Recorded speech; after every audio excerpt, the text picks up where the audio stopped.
आज आपण इंग्रजीमध्ये छंद आणि आवडींबद्दल बोलणे शिकणार आहोत।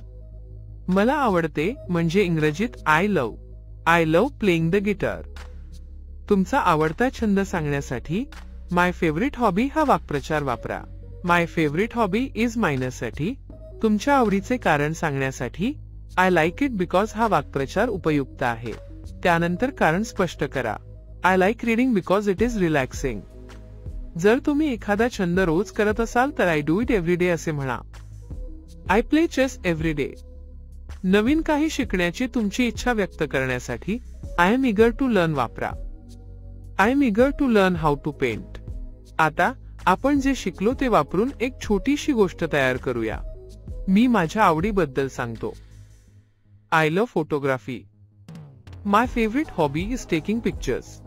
I like it because it helps me see the world differently. I don't do it every day, but I try to practice often. I am eager to learn new techniques. तर मित्रांनो, आज आपण छंद आणि आवडींबद्दल इंग्रजीत बोलणे शिकलो। पुढील व्हिडिओमध्ये भेटूया।